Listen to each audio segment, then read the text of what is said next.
Hi guys, welcome back to my channel.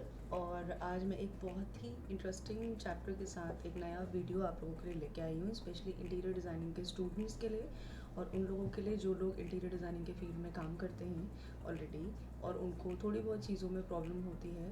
तो उन लोगों के लिए ये वीडियो काफ़ी हेल्पफुल रहेगी उनके डिज़ाइनिंग प्रोजेक्ट्स में आगे काम करने के लिए। तो आज का जो टॉपिक है वो है हमारा किचन डिज़ाइनिंग के लेआउट्स किस तरीके से बनानी चाहिए या किस किस चीज़ का हमको ध्यान रखना चाहिए और कौन कौन सी चीज़ें कैसे कैटेगराइज की जा सकती हैं हमारे अपने किचन के हिसाब से या आपके क्लाइंट के किचन के हिसाब से। तो लेआउट्स में जो सबसे पहले ध्यान देने वाली चीज़ होती है वो होती है कि आपके जो किचन्स हैं, किचन आपके कितने टाइप के होते हैं। टाइप ऑफ किचन का मतलब है द शेप ऑफ किचन। आपके कितने टाइप के या कितने शेप में आप किचन्स बना सकते हो। तो और उन जो भी शेप्स को हम लोग यूज़ करेंगे उनको हम लोग कैसे एक वर्किंग फंक्शनल ड्राइंग्स में हम लोग काम करेंगे, क्योंकि किचन एक ऐसा एरिया होता है जो काफ़ी रेगुलर बेसिस में यूज़ होता है पूरे दिन में।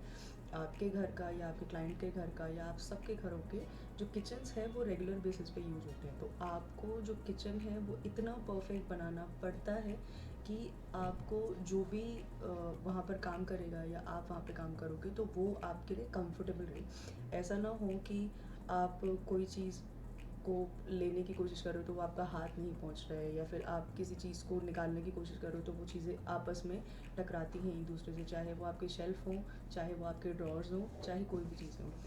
ठीक है, तो सबसे पहले चीज़ जो किचन्स होते हैं, आपने ज़्यादातर एल शेप के किचन्स देखे हैं, आपने पैरेलल किचन देखे हैं, आपने यू शेप के किचन देखे हैं, जी शेप के किचन्स काफ़ी कम लोगों ने देखे हैं और आइलैंड किचन काफ़ी कम लोगों ने सुने हैं या फिर देखे भी होंगे, काफ़ी लोगों ने देखे भी होंगे।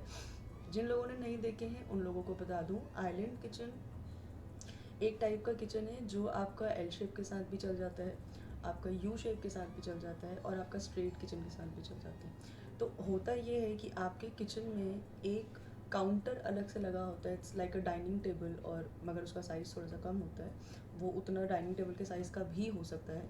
तो वो आपके या तो सिंक के पोर्शन के काम आता है या फिर वो आपके हॉब के पोर्शन के लिए काम आता है। स्ट्रेट किचन का मतलब है कि आपका जो किचन है वो एक ही स्लैब में बना हुआ है, मतलब जिसमें आपके पास सिर्फ एक स्लैब है, उसमें आपको स्टोरेज भी बनानी है, उसमें आपने सिंक भी बनाना है, आपने अपना हॉब सेक्शन भी बनाना है, आपने अपना फ्रिज भी रखना है। पैरेलल किचन को एक दूसरे लैंग्वेज में एक गैलरी किचन भी कहते हैं। गैलरी किचन का मतलब है कि आपके पास दो वॉल पे आपके काउंटर्स हैं और आपके बीच में आने जाने की जगह है। लाइक आप अपने डोर से एंट्री किए और आपके सामने का जो डोर है वो आपका बालकनी में खुल रहा है या फिर आपकी यूटिलिटी की तरफ खुलता है। एल शेप का किचन ऑल्सो, एल शेप सबको पता है एल कैसा दिखाई देता है, तो वो एल शेप के ऊपर आता है। यू शेप भी शेप के ऊपर है, आपके अल्फ़ाबेट के ऊपर है, और जी शेप का किचन भी आपके अल्फ़ाबेट के ऊपर है। अब यहाँ पर जो चीज़ मार्क है, ये जो मार्क है आपका येलो कलर का, इसको हम लोग कहते हैं वर्किंग स्टाइल। वर्किंग स्टाइल का मतलब ये होता है कि जब आप लोग किसी का किचन डिज़ाइन करते हो तो आपको उनके किचन को एक ट्रायंगल शेप में डिज़ाइन करना पड़ता है। वो इम्पॉर्टेंट है, काफ़ी इम्पॉर्टेंट है। उसका रीज़न ये होता है कि आपको अपने इलेक्ट्रिकल, अपने वाटर और आपके गैस वाले एरिया को एक दूसरे से थोड़ा सा डिस्टेंस पे रखना है।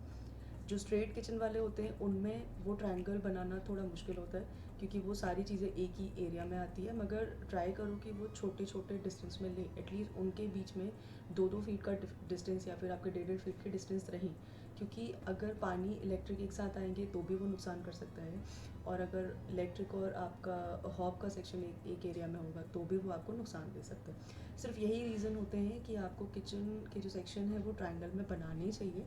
और ट्रायंगल किचन बनाने से ये चीज़ें भी रहती हैं कि आपके हर चीज़ अपनी स्पेसिफिक जगह पे प्लेस्ड होती है। आपका ऐसा नहीं है कि आप खाना बना रहे हो तो आपका सिंक वाला पोर्शन काफ़ी मेसी है, या फिर आपका इलेक्ट्रिक वाला पोर्शन आपके सिंक वाले पोर्शन के साथ है तो आप अपने गीले हाथों से उधर चले गए। तो ये वाली चीज़ों का थोड़ा बहुत ध्यान रखते हैं। ये वाली चीज़ें आप अपने क्लाइंट के काम में भी यूज़ करो और इसी डिज़ाइन से आप लोग किचन को डिज़ाइन करो, इसी तरह इसी लेआउट के हिसाब से, तो आपको काफ़ी हेल्पफुल रहेगा आपके क्लाइंट के किचन्स के लिए। ठीक है, अब बारी आती है किचन की कैटेगरीज़ की।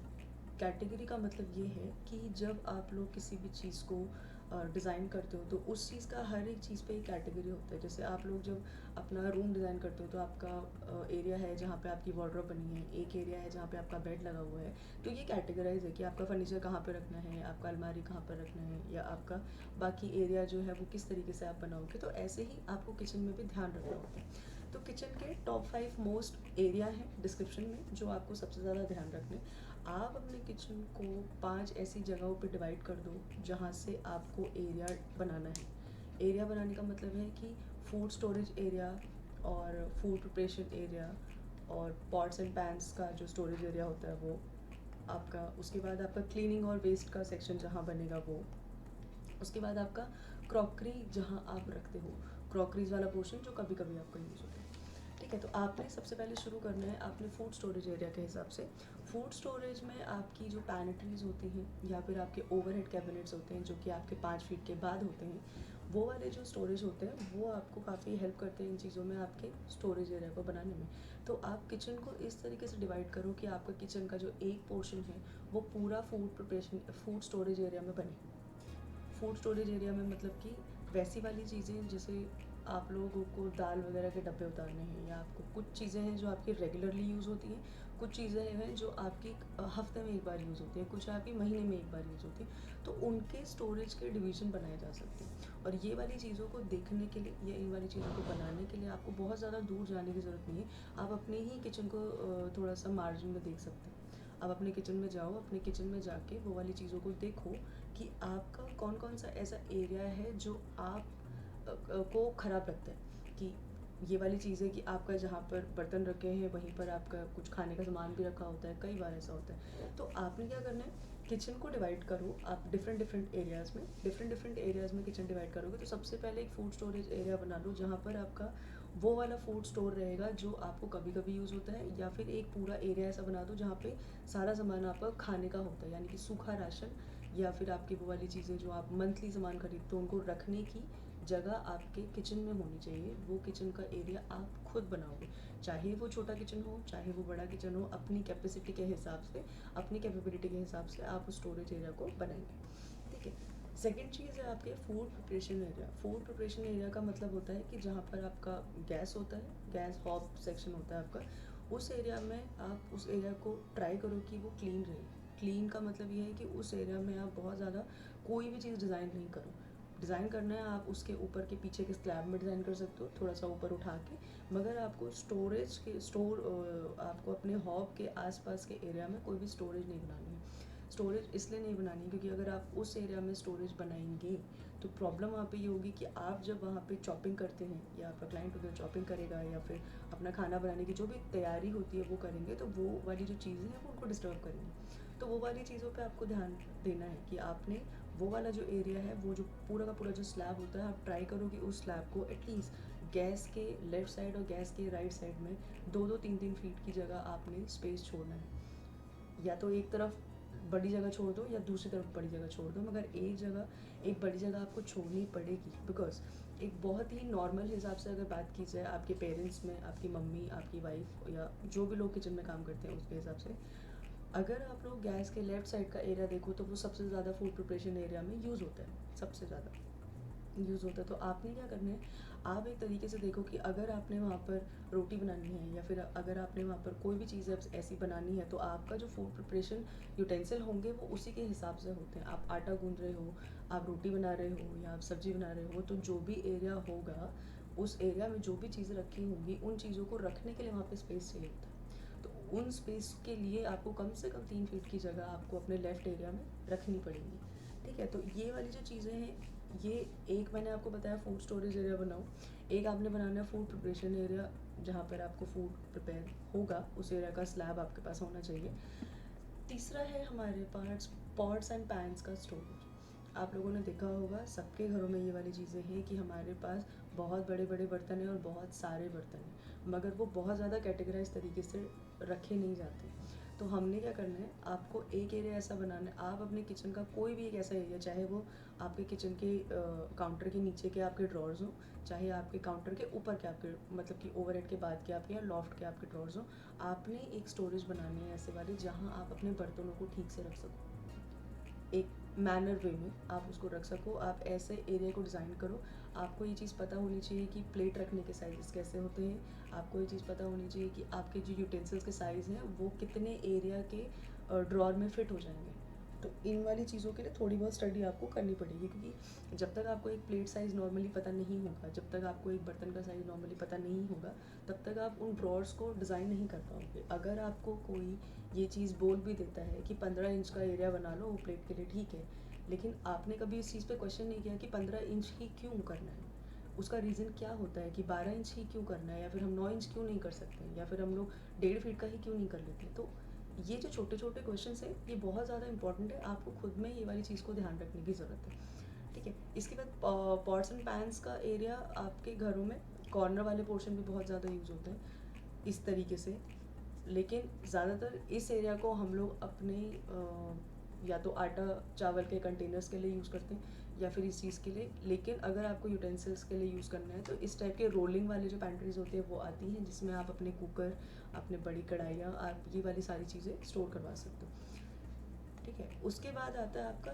क्लीनिंग और वेस्टेज का एरिया।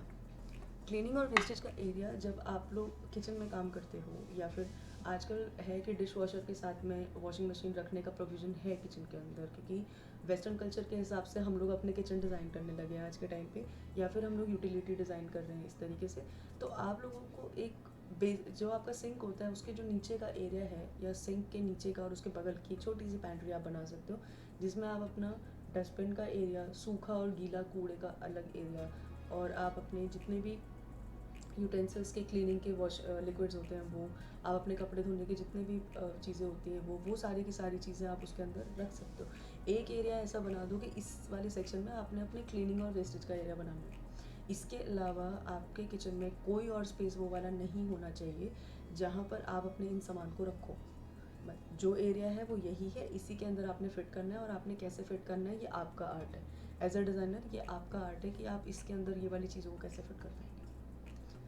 तो और एक सेक्शन आता है आपका, आपके मॉपिंग वाले सेक्शन को रखने का, आपका वैक्यूम क्लीनर वगैरह रखने का। तो एक छोटा सा स्टोरेज जिसको आप टॉल यूनिट की तरह यूज़ कर सकते हो, आप उसके अंदर अपनी हर चीज़ रख सकते हो। इस तरीके से जो फ़ोटोज़ में है सामने, ये वाली चीज़ आपको यूज़ करेगी। ये ज़्यादा एरिया लेती नहीं है, ये मुश्किल से आपसे 2 फीट के एरिया में, हाइट इसकी जितनी आप दो 6-7 फीट के आसपास ये आप दे सकते हो।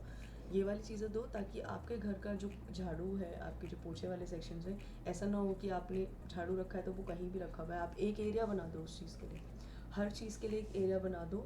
तो इससे क्या रहता है ना कि हर चीज़ में एक डिसिप्लिन बना रहता है, और हर एरिया का अपना एक एड्रेस है कि यहाँ पर फूड स्टोरेज है, यहाँ पर मेरा कढ़ाइयों के रखने की जगह है, यहाँ पर मेरा कटलरीज रखने की जगह है, इस वाली चीज़ से। तो इससे क्या रहेगा, this is the basic principles कि आप अपनी चीज़ों को नीट एंड टाइडी रखने की कोशिश कर रहे हो, और आप अपने क्लाइंट को भी वही प्रोवाइड कर रहे हो। क्लाइंट को ये वाली चीज़ प्रोवाइड करने में आप सबसे ज़्यादा हेल्पफुल रहोगे अगर आपको ये सारी चीज़ें पता हो रहेंगी तो। उसके बाद आता है आपका क्रॉकरी स्टोरेज। क्रॉकरी स्टोरेज को ज़्यादातर लोग ओवरहेड कैबिनेट्स में यूज़ करते हैं। ओवरहेड कैबिनेट्स का मतलब होता है आपका, जो कैबिनेट्स आपके 5 फीट के बाद, यानी कि आपके सर के ऊपर आपके रहते हैं, उनको हम लोग ओवरहेड कैबिनेट्स बोलते हैं। किचन का कुछ एरिया एक ऐसा बनाया जाता है जहाँ पर ओवरहेड कैबिनेट्स में आप लोग अपने क्रॉकरीज रखते हैं। वैसी क्रॉकरीज जो कभी महीने में, 2 महीने में एक बार आपकी यूज़ हो रही है, जो आपकी रेगुलर बेसिस में यूज़ नहीं हो रही है, और अगर यूज़ भी हो रही है तो उसके लिए एक स्टोरेज आप बनाओ जो कि आपकी ओवरहेड कैबिनेट्स में बनाई जा सकती है। क्योंकि ओवरहेड कैबिनेट्स में ही क्यों बनानी है उसका एक रीज़न बता देती हूँ। नीचे के जो ड्रॉर्स होते हैं वो आप खोलते हो, बंद करते हो, तो जो क्रॉकरीज आपकी निकलती है और अंदर वापस जाती है, तो वो कभी कभी ख़राब होने के चांसेस होते हैं। तो आप इस चीज़ का ध्यान रख सकते हो कि आप इसको अपने ओवरहेड में बना लो, ताकि आप उसका पुल आउट कैबिनेट बनाओ और आप अपनी क्रॉकरी को उतार के यूज़ करो, और उसको दोबारा डिशेस करके आप वापस रख सकते हो। तो ये कुछ चीज़ें हैं जो आपके किचन लेआउट को बनाने में आपको हेल्प करेंगी। तो आप इन चीज़ों के हिसाब से अपने किचन लेआउट्स को बनाइए। और इसके बाद मैं आपका एक सेकेंड चैप्टर लेके आऊँगी जो होगा किचन के कलर कॉम्बिनेशंस के बारे में। किचन के कलर कॉम्बिनेशन कितने टाइप के होने चाहिए या कैसे कैसे हो सकते हैं। और उसके बाद एक चीज़ मैं आपको ये बताऊँगी कि कौन सा कलर कैसे किचन्स में चल जाता है, और मैट फिनिश कब आता है, ग्लॉस फिनिश के किचन्स कब बनाने चाहिए, कहाँ पर कौन से कलर्स यूज़ करने चाहिए और क्यों यूज़ करने चाहिए, सारे के सारे टर्मिनोलॉजी के साथ मैं आपको समझाऊंगी। होप आपको मेरा ये वीडियो पसंद आया। Thank you so much.